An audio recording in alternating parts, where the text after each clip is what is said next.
Hello. Well, today is going to be another short video, and I guess I over anticipated the shortness between videos. I guess my last video said I was going to post my next video about a week apart. It seems like it's been a month, and chances are it's probably going to be longer than a month till the next time I post something again. So anyways, today, well, let's see. There's going to be a few things that I'm going to mention, but I won't be able to get into details due to the short time constraint, I suppose. So, anyways, before I mention some of my stuff, I do remember that some of the conversations that I heard on TLC, and they were quite interesting. I think maybe just a couple of days ago on Luke Thompson's Grail Country. I guess on the intro, Luke Thompson was talking about DBT, and I think Ron jumped in as well, and what a concept, something that I'm somewhat familiar with. I've been around that for some time, and I guess one of the reasons why I've been, and I stick around working where I work, I guess, is because I can relate. Because it's personal to me, I suppose. Maybe that's why. I don't know. I see myself in other people, especially when people are in crisis mode, I guess. I know what it's like. I've been there before myself. But anyways, as far as there are different ways people struggle personally and in relationships, and I guess when you talk about relationship, then it also involves the family as well, right? So parents if you're younger, or with kids if you're older, like myself. I've been both a child and now a parent, so different phases, but there's some stuff that I learned that I guess some new tools that I can use now that I'm older, where I didn't have those tools when I was growing up. And just to mention a little bit of background, and I'm going to be brief because I have very short time. If you're interested, you can see one of my videos. There's only 10 videos tops, if that, and they're short. But anyways, when I was growing up, broken home, I suppose. I was in a different country by the time I was 8 or 9, and my mom ended up having a mental breakdown by the time I was 12, I believe, and it might have been due to the stress. One of 4 boys, so yeah, we did cause a lot of stress.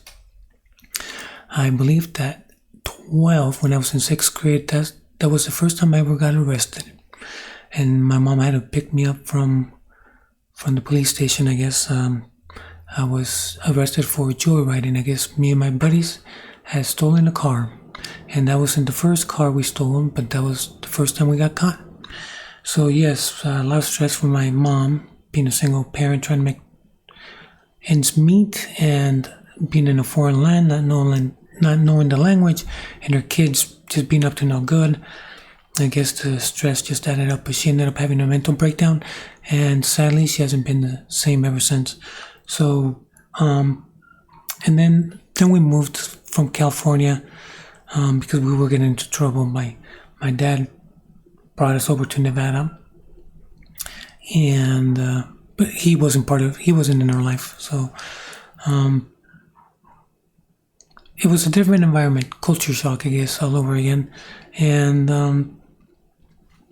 but like I said, I didn't really have guidance, I guess, when I was a teenager. My dad wasn't there.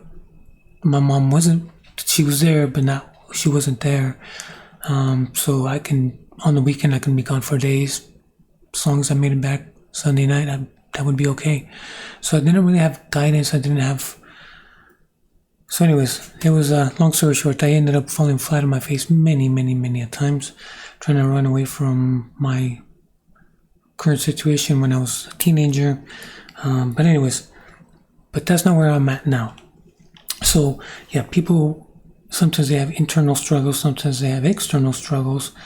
But at one point in time, you reach a point where you kind of get tired of the whole loop, living through it again and again, right? Trying this, trying that, not working out.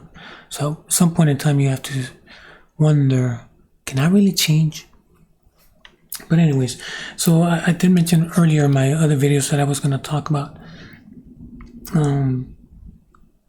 personality disorders, and it's not something like for diagnosing purposes. It's just for entertainment. I guess this is just for entertainment. So this is not this. So if you are in need of therapy, I do encourage that. If you do need help, there's a national crisis line, the suicide prevention line. But this is just going to be just for entertainment, just for so we can see what we can know for the topics that we care about. And this one happens to be in somewhat with regarding personality disorders, but not exactly what it is to have a personality disorder, because actually for the regular folks, we might have a trait or two. Maybe we don't have the personality, but even knowing what they might be might help. So anyways, and because I'm short on time, I can't, I'm not going to get into, as a matter of fact, I think I'm only going to touch on one. And as far as, before I get to that, I guess I should mention the big five of personality, right? The big factor 5, the O.C.E.A.N acronym. But I don't have enough time to delve into all of them. So I will just begin with the first one, openness. And as far as a personality disorder, I'm not about what it means or not in the way to diagnose, but just to know what might be some of the traits. And it's going to be on this time around, it's going to be on obsessive compulsive personality disorder. So not all of them, and briefly, just for entertainment purposes. So there you are. And so today I'm not really going to be talking about DBT. Although it is a very good therapy. I'm familiar with it, and I know, like Luke Thompson was saying in his video, it was created for someone with a borderline personality disorder.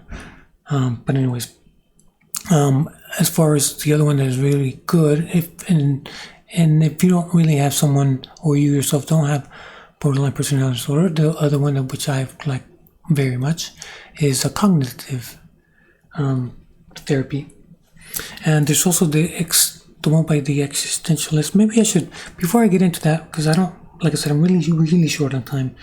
Let me see, do I have that? Give me 1 second. Let me try to see if I can find it. I'm going to switch here for just a second, because I'm looking for something, and I don't think I have it here. No, I don't think I have it here.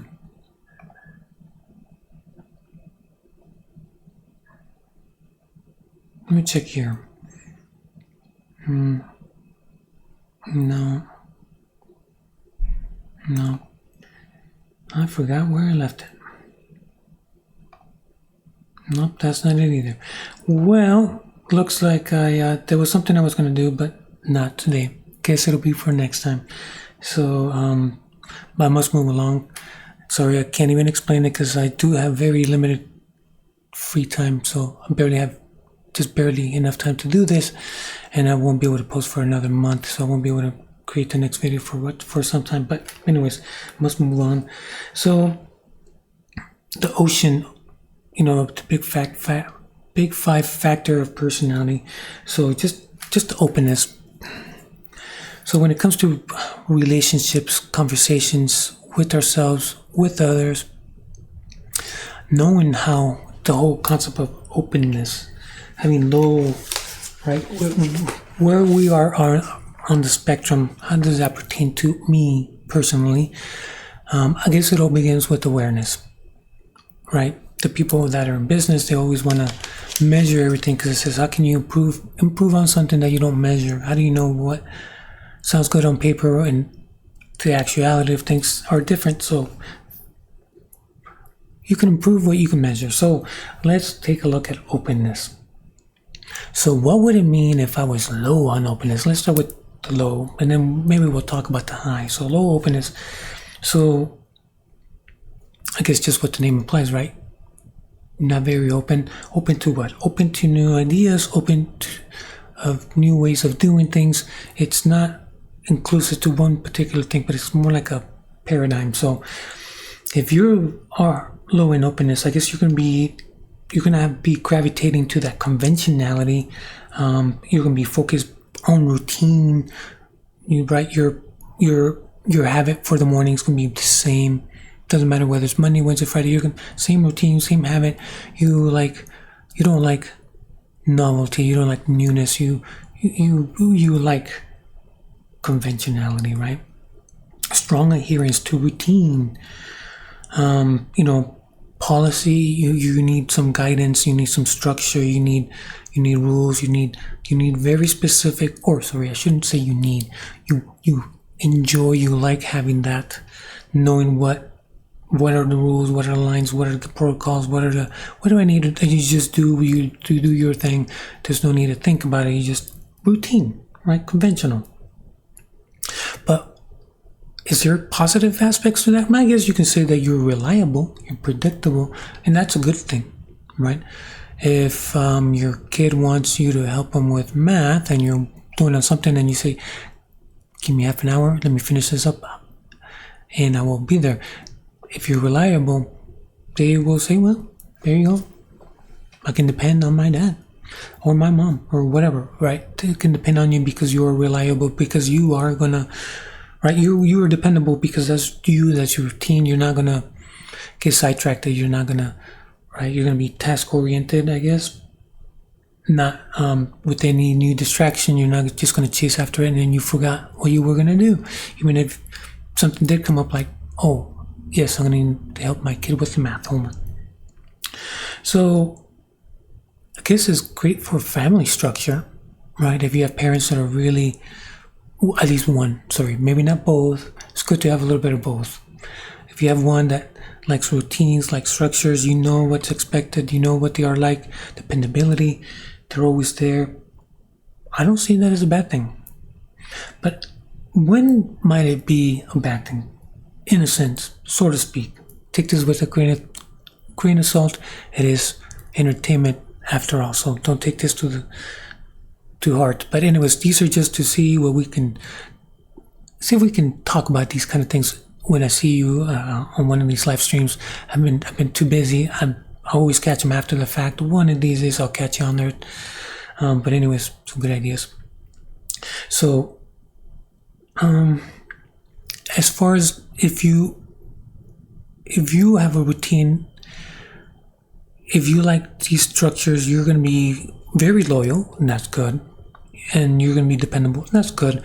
But as far as thinking outside the box, as far as finding, whenever you do run into a hiccup and you need to problem solve it, you're going to be going to the same old tools, right?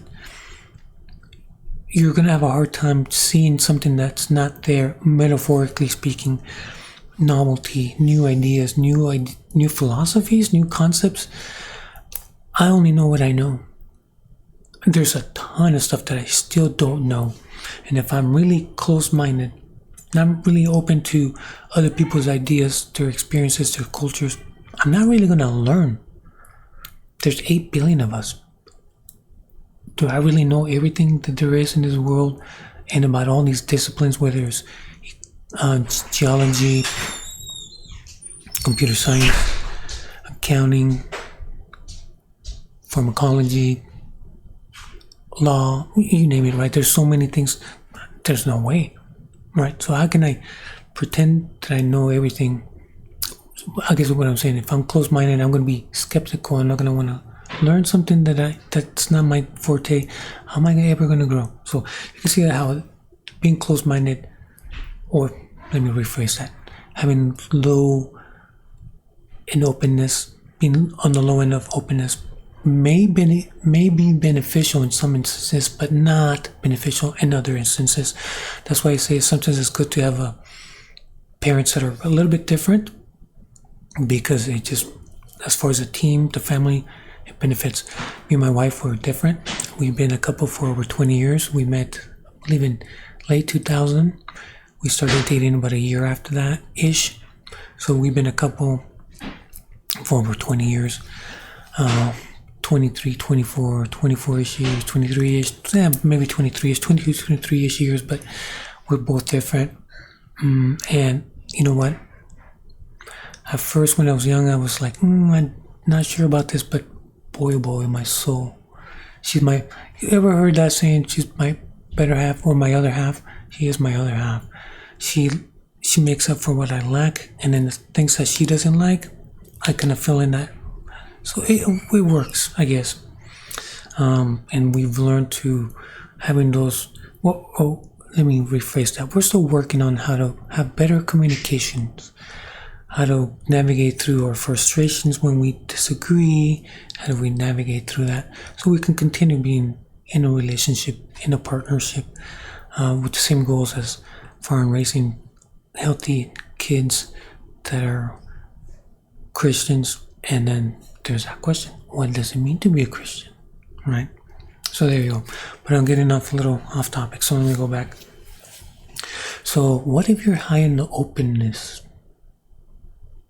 Well, then there's going to be a lot of options, right? New ideas, new concepts, new ways, routine. Way too bored with routine. Nope. Some of you know that I'm a nurse. I've been a nurse for maybe over 11 years. I've worked in different departments, different shifts. I did work night shift as well. And every department has it's you find your home. But yeah, there's some people that like trauma, the adrenaline, the newness, everything, right? So many things happen, so many different things, all in 12-hour shifts, right? So there's, right, as far as the right department, the right area for everyone. But being too open, in openness, too many options, is that a good thing? Depends, right? And the ability to commit, I guess if you want to climb the corporate ladder, right, you begin, right, get some schooling in, you begin low management, maybe supervision, low management, then you work your way to middle management, you move around to get a higher management, so hopefully you want to get into corporate, and then you just, right, low management in corporate, right? So that would be newness. Everything's new, everything's changed, but I do remember hearing that everything's a trade-off. Well, sir, I guess, since we're talking about it, we have to keep in mind that we are trading off, we're trading something. Sorry, that's my little girl. Sorry. It's okay. Well, that's all right. We'll keep rolling here. Everything's a trade-off. Some people are career-oriented, and they do want to climb that ladder. But yes, new ideas, new concepts. You just keep moving on to the next thing because you'll get too bored. There's a place and time for everything, I suppose. But if you want to have a family, you can't work 14-hour days, 6 days a week, and keep a family, at least in my opinion. I wonder if I should plug a little bit of my history or move on. What the heck. So, in one of my earlier videos, I mentioned that my dad was an attorney, even though he was raised family of farmers. So, my grandpa did not like the idea that he wanted to pursue schooling, and he was pretty much disowned. But that's what he wanted to do. He didn't want to be a farmer, so he ended up moving to the city. I mentioned earlier that I'm one of 4 boys. We were all born in Mexico City. That's where he did his education. That's where he met my mom, whatnot. But anyways, he lost his family in the end. He was caught up. I don't know. Like I said, I don't want to go off sidetrack too much off topic. I digress. But success comes in different ways, and that's one thing that I learned. You can succeed financially, but if you have a family and you lose your family, did you really succeed? Because my dad did try to pursue his family, and he wasn't able to do it. He didn't pull it off. He died when I was 25. I wish I wasn't so angry with him at the time. I wish I could take some, you know how you wish you can redo the past. Well, but I can't. I have to have that. Look, I remember from the topic, radical acceptance. I do agree with you on a lot of things, but yes, I have to accept the fact that I cannot change the past as much as I would want. But yeah, he passed away when I was 25. I guess I'm still young, and that was one of my. It did shake my world for a bit. But anyways, moving on. Too many options, too open-mindedness. You're exploring new tasks, meeting new people. That's why sometimes when you're in a relationship, at the slightest disagreements, at the slightest conflict, you're like, meh. That's it for me. Because, something new, something shiny, right? Everybody, when you meet somebody, you're always at your best, right? The newness, and then from the manosphere. Sorry, ladies, for this term. The thrill of the hunt. I know it sounds very. And I do have a shameful past. Before I met my wife, I was a dirtbag. Let's just put it that way. I wasn't stable. As a matter of fact, my wife, because I had to tell my wife I didn't leave her. She knew of my past before she married me. I had to make sure she knew who I was, and that I was really, really trying to change. So, and she told me I wouldn't have dated you back then. So it's a good thing, I guess, that she met me when she met me. But anyways, always too many hobbies, right? You can never master one thing because it's just something new. You get bored easy. When it gets a little complicated, right? You're not a master pianist, a master cello, because they really have to stick with those. I mean, if you ever had to learn any instruments and the whole concept of a music theory and, the practice, and man, it takes a while. You don't just become a master overnight. You do have to stick with it. So being too open-minded, it helps in some ways, but it kind of not helping in other ways. And as far as being dependable, man, things always come up.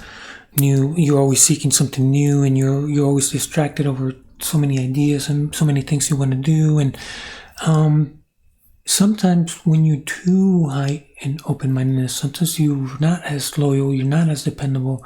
You don't stick with the relationship as long. You just go to the next. Maybe you go from job to job because you get bored too easy. The minute it starts to become routine, you get bored and you want to do something new. And that's why the people who work trauma, I'm going back to the nursing because that's, what I can relate to at this moment, I guess. The people that do trauma, they love it. They're like, I can't do what you do. And then I say the same thing. I understand, bro. I can't do what you do as well. And we are unique, and we have to accept that. We have to have the radical acceptance to accept the things we cannot change, and the wisdom to know the difference. I hear you too, Chad.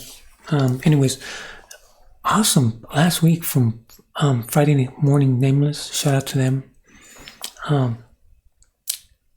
Yes. And then, sorry, rabbit trail. I caught that PVK with Kale and Pete. What a wonderful video. Anyways, I'm still catching up on everything that happened last week from TLC. Been a little tied up, but back to what I was talking about. So, flexibility, routine, loyalty, disloyalty. Is that going too far? As far as harmony, balance, does that really have to do with openness or not? Right? I don't know. Maybe not.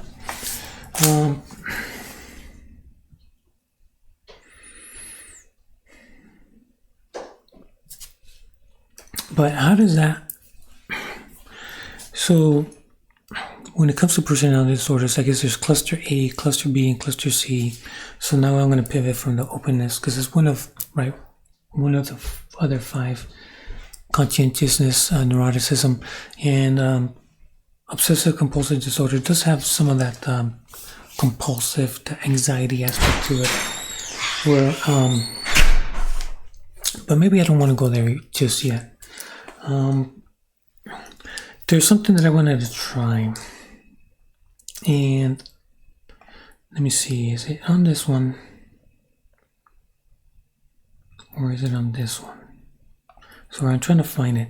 So I wanted to read these beforehand, and then I want to do this, say maybe in a couple, maybe next month I'll go over to see if maybe these words or notions or ideas change. So optimism versus pessimism. I've said it before, and I know I'm going to start sounding like a broken record, but is it a battle of ideas, or does it really come down to preferences, choices, and then to our biases, as far as our blind spots, what we choose to see, because, there is that aspect to us where sometimes we don't want to see the obvious. It's a matter of choice. Is it a matter of who we are, because we don't realize that we're more on the close-minded or very, very open-minded. Hey, some of these ideas I never heard of any of these kind of things. Why? Just to reiterate some of the stuff that I mentioned a little bit ago, right? When you grow up and your dad's not around and your mom is not there and just has some ramblings, delusional ramblings, paranoid delusions and all that kind of stuff, and you're free to do whatever you want at the age of 14, 15, 16, 17, 18, you see what I mean? And it's like, where was I supposed to have this? Where was I supposed to attain this knowledge from? So, as far as being very optimistic or very pessimistic, that yin and the yang, I know this is some of the Eastern thought, DBT, some of that stuff that Luke Thompson mentioned earlier on his live stream, as far as DBT. Some of those she did get it from the Eastern philosophies, and as far as, because they're all about harmony, and I have realized that too much of anything is a bad thing. And believe it or not, even the things that we need to stay alive, too much water poisoning, what a thing. You would never think that that's a thing, but yes, people have died. Yes, rarely happens because we just normally don't do that. Not enough water, yep, people have died from dehydration, believe it or not. Too much heat, not good. Not enough heat, not good. Too much oxygen. You've heard about those new spas where they actually give you oxygen, and if you're not careful, there is such thing as oxygen toxicity. I know, sounds weird. Too many calories, not enough calories. You see where I'm going with this, right? Too much sleep, not enough sleep, problem, right? Too much emotion, not enough emotion, problem, right? Being too much in your head, not being in your head at all, right? You see where I'm going with this, right? But then again, is this just an idea of mine? Is it do I even have the insight to choose these things? Are they hardwired, right? So anyways, will we see these words differently a month from now, 2 months from now? So we'll see. The next one, reality maintenance. My previous videos I did mention about the locus of control and reality, the whole concept of reality, the reality of all reality, the ultimate realities, right? Reality maintenance. Again, I only know what I know. The reason why I know Spanish is because actually Spanish is my first language, English is my second language, and the reason why I do not know German or Russian or Dutch or something like that, or Korean, is because, well, I have never had the experience, right? My parents didn't, I didn't learn that unless I went out of my way to learn, say, like Greek. If I wanted to read the letter that Peter wrote, or that Apostle Paul wrote to the Philippians, right? Or Colossians, right? wrote it in Koinonia Greek, right? I'm sure that people still speak Greek. The medical terminology that I had to take, that is in Greek. So Greek is not a dead language. But anyways, the reason why I don't know those is because one, I wasn't raised. It wasn't taught by. It wasn't in my proximity. So the only thing I know is very little. Once I stop to think about it, there's so much that I do not know, and some of the stuff that I do not know has to come from outside of me, be it textbooks, be it friends, be it family, be it professors on the TLC, yes, stuff like that, right? So reality maintenance, are we due for that? Question. Neurotic needs versus spiritual needs. Is there such a thing as neurotic needs? I will eventually talk about the neurotic portion of the O.C.E.A.N acronym for the factor 5 of personality. And are they functional? There's some people that don't even consider, have never even thought about the spiritual realm. But anyways, is there a difference? Is there such a thing as neurotic needs, spiritual needs? Anthroposophy. I think I just butchered that. Anthroposophy. So it's supposed to be an all-inclusive philosophy, which, hey, on the surface, I really love that idea. And, those people far smarter than me. Yes, let me put that out there first. Very, very higher IQ, all that good stuff. But, I just can't help.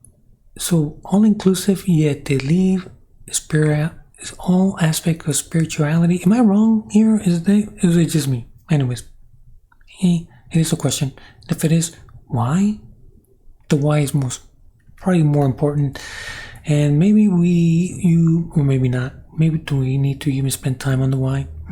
Anyways, we'll see if we think different or nonchalant about this in a few months from now. Metacognition. What is that? And are there better methods?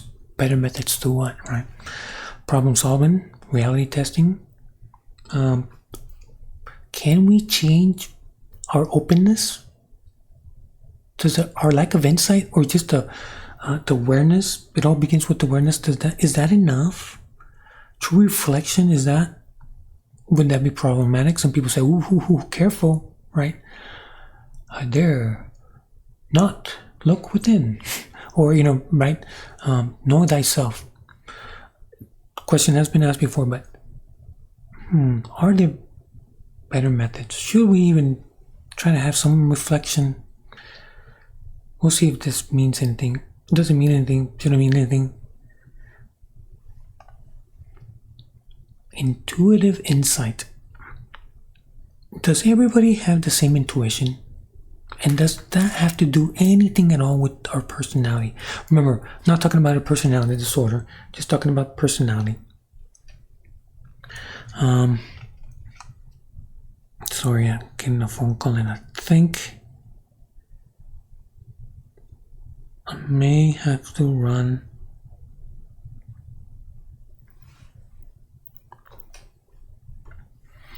All right, so looks like we are not going to get very far. So we didn't get very far in the openness and closed-mindedness, or the high openness and low openness. We didn't even get into the personality disorder. There's a few, but let me just finish this up real quick. Faith or despair among a crisis?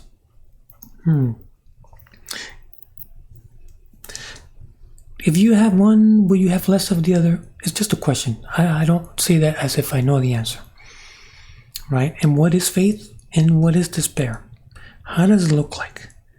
Right? It comes in all shapes and sizes, I suppose, because we come in all shapes and sizes, metaphorically speaking, as far as our ideas, our blind spots, our tunnel vision, our knowledge, I dare say even our IQ, right? Even color blindness, right?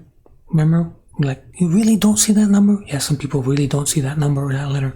And some way, sometimes we're blind to certain ideas or concepts. In my opinion, I don't know. But anyways, the logos and the sociology of knowledge. What is sociology of knowledge? What is the logos? I think many people in TLC might know both, but there might be a chance that maybe one person that's not in the TLC, from the TLC, may not be aware of the logos or the sociology. I doubt it. Maybe it's just me. Can we expand our framework of insight? Can we expand our perception? Are we inflexible? Are we stuck the way we are? I like to think not. Earlier in my video, I mentioned about how they train circus elephants. When they're puppy elephants, they tie them with the flimsy rope and they can't break away. And when they grow up and they're adult elephants, they are still being pushed around, pulled about, and being stuck and be held in place by this flimsy rope because they gave up a long time ago. They didn't think they could change. They didn't think they were strong enough. But can we expand our framework of insight, our perception? Can we? So anyways, reality maintenance. Can we calibrate balance, harmony, the yin and the yang? I know I am Christian, yes. But anyways, I did seek some of these ideas because I remember I was really desperate for change. And I, even though I was Christian, a baby Christian for some time, maybe my first 5 years, I really did struggle. And I really did pray and ask God to show me what I needed to see and let me see what I need to see. Let me just, and well, I ended up working in a psychiatric hospital as a lockdown unit, and I've been there for over 6 years.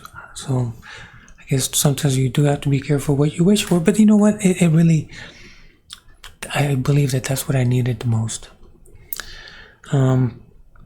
The realm of the sacred. Very few people, 8 billion of us, that's why I say very few people are on a quest on the path toward the sacred. They're not familiar with, they don't even want to hear about the realm of the sacred. But anyways, sorry it's so short. I wish I was going to have more time, but I wasn't anticipating this phone call so quick. Not yet, but I do have to go. Alrighty, well, sorry. This is all I didn't get very far at all. Well, until next time, and it's probably going to be over a month, so I apologize. But anyways, not that many people view. This is a fairly new, old channel, but very new content because I haven't created content in years. So very, very, I guess I could say it's new enough, right? Me creating content. I won't be able to make anything for about a month or so, if not more. Hopefully it's less. I wish it was less than a month, but ballpark estimate.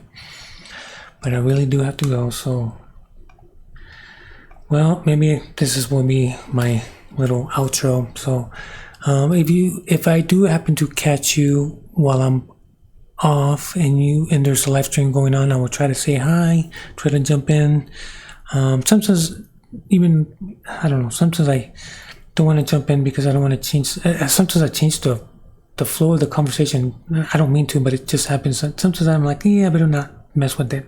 It's good where it's at. Don't want to give my 2 cents. So anyways, hello everyone in TLC, and until next time, and bye. Till next time, and very new channel. I know, I'm going to do the ask.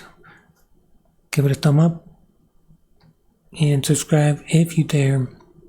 Anyways, you may not even stumble onto this very new channel. Alright, Alex Luna, the handle de Sol a Sol in Spanish. Until next time.